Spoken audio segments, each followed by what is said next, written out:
Hey, here I am with my fish again. And I want to talk to you about the old stuff that you know is still somewhere inside you, that you believe is unhealed, that needs to come up, clear out, be processed, and maybe it overwhelms you, or maybe it scares you, or maybe you don't know how to meet it, or maybe you have a lot of concepts about it, how much there is, how long it's going to take to dig through it, sift through it all, what your capacity is for the healing. We have a lot of concepts around these things that actually don't, in truth, limit the reality of what's possible, but they do as long as we believe them. So it's actually useful to be clear about what your concepts are. But one of the things I like to tell people about this unhealed body of stuff is that it doesn't exist as a stone statue. You know, the stone statue is this fixed, concrete, solid thing with dimensions and matter and density that's in one spot in the garden, and there it is. There it lives, and you probably aren't strong enough to budge it. It's not a stone statue. The stuff for you to clear is stuff that sometimes isn't operative at all. When you're clear, when you're focused, when you're aligned, when you're in your element, when you're doing this or that, in that moment, that stuff doesn't exist. At the School for the Work, I was fascinated with Byron Katie used to say things like, yeah, right now I don't know if I have kids because I don't see them, and how do I know? I may or may not have kids. And I could never wrap my mind around it applied to my own children. But I can totally wrap my mind around it applied to that old stuff that needs to be healed. Right now, if it's not in the room, it's not here. Right now, am I clear? Am I joyful? Or am I working on something else? Is something else inviting my attention? Then it's not there. Out of sight, out of mind is actually true on a certain level. Now stay with me. I'm not going to be advocating for denial here. I actually love healing. I love the concept of healing. I love healing processes. And I believe in healing. I have healed things I didn't know I could heal. And my first step was getting out of concepts about how it needed to heal or how long it would take or how fucked up I was as long as that was still in place. You know, we live in a culture now where there are so many labels, and sometimes I'll encounter a client who tells me and keeps telling me, well, I'm this and I'm that and I have that disorder and I have that deficit and I have, this thing wrong with me, and oh yeah, well, there's this thing that happened in my childhood and that defines who I am and how I function. And in fact, no, we can actually meet that stuff, we can honor it, we can work with it, and know it's not who we are, and know it's not always present, and know it's not a fixed quotient. It varies constantly. There are times when it's present, prevalent, and those are the times to meet it, and times when it's not there. So let's talk about the times to meet it.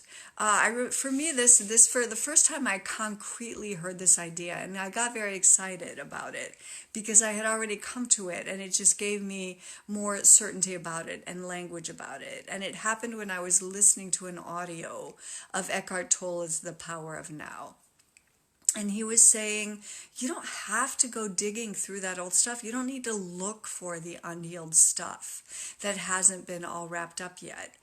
Because if there's something inside you that needs addressing on any level, life will bring it to you. And it will bring it to you in a present moment. Now, for me, let's see, I'm going to ask for guidance right now for how to tell this story in a clean and appropriate way. So there was a relationship that I was in, and it had a certain amount of stuff in it that was traumatizing for me. And after there was a period after I went to the School for the Work, and I started like really, really pursuing the inquiry process, and I was learning how to trust life, and I was learning how to stay in my business, and I was learning how to just show up for the moment, whatever it held, judging nothing, and all of that stuff was happening, and I loved my life, and I used to like stop mid stride and go, holy fuck, I'm happy, like just I didn't even know I could be this happy. And then 3 a.m. or something would happen over here that would call up that old stuff, and there it was. And what I came to understand was, oh, I just need to meet it in those moments, in the moments that it shows itself to me. Yeah, there's something unhealed, there's something unfinished. And how do I know I need to finish it now? Well, it's up now. And if I'm meeting all that happens, and one of my credos in life is I'm willing to meet all that happens. Whatever happens, I'm willing to meet it. Whatever face of God comes before me, whether it's in real life, in a dream, in a fleeting a flash in my mind or fantasy, I will meet that face of God because it's got something for me. And make no mistake, sometimes you meet a face of God by telling it to go away or drawing a boundary with it. I'm not saying you have to go wherever it wants to take you. But so as I stopped judging these ideas, I dropped all the concepts. No, this shouldn't be done. No, it's not there lurking inside me, keeping me down, holding me back. No, I'm still free. I'm still happy. I'm still capable of living my life on my terms.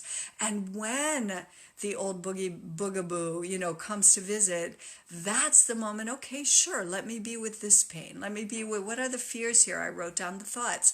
I questioned those thoughts. I met it. I tapped it.